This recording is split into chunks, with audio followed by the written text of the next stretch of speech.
आताची एक सर्वात मोठी बातमी समोर येत आहे। हिंदी सक्ती आणि त्रिभाषा सूत्र विरोधात ठाकरे बंधू सरकार विरोधात मैदानात उतरले आहेत। हिंदी सक्ती विरोधात 5 जुलैला उद्धव ठाकरे आणि राज ठाकरे हे एकत्रित मोर्चा काढणार आहेत। हिंदी सक्ती विरोधात काढल्या जाणाऱ्या मोर्चाबाबत मनसे नेते आणि पोलीस अधिकाऱ्यांची काल म्हणजे 28 जून 2025 रोजी महत्त्वपूर्ण बैठक पार पडली। या बैठकीत मनसे नेत्यांनी त्यांच्या मोर्चाच्या नियोजनाची माहिती सादर करत पोलिसांकडे परवानगीसाठी अर्ज केला होता। मात्र अद्यापही पोलीस अधिकाऱ्यांकडून या मोर्चाला परवानगी देण्यात आलेली नसून हा मोर्चा मुंबई उच्च न्यायालयाच्या नियम व अटीच्या अधीन राहून काढावा अशी सूचना पोलिसांनी दिलेल्या आहेत। या घडीची सर्वात मोठी बातमी येत आहे। हिंदी सक्ती विरोधात काढल्या जाणाऱ्या मोर्चाबाबत मनसे नेते आणि पोलीस अधिकाऱ्यांची काल म्हणजे 28 जूनला महत्त्वपूर्ण बैठक पार पाडली होती, परंतु अद्यापही पोलिसांकडून या मोर्चाला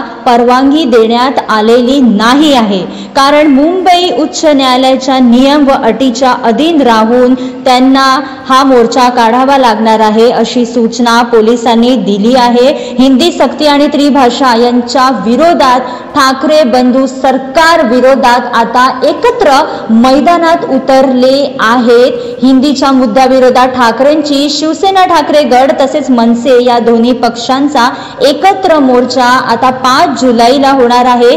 मनसे प्रमुख राज ठाकरे तसेच शिवसेना ठाकरे गटाचे प्रमुख उद्धव ठाकरे हे एकत्रित मोर्चा काढणार आहेत। या मोर्चेच्या तयारीला आता वेग आला आहे, परंतु अद्यापही पोलिसांकडून त्यांना परवानगी मिळालेली नाही आहे। आताच्या घडीची सर्वात मोठी बातमी।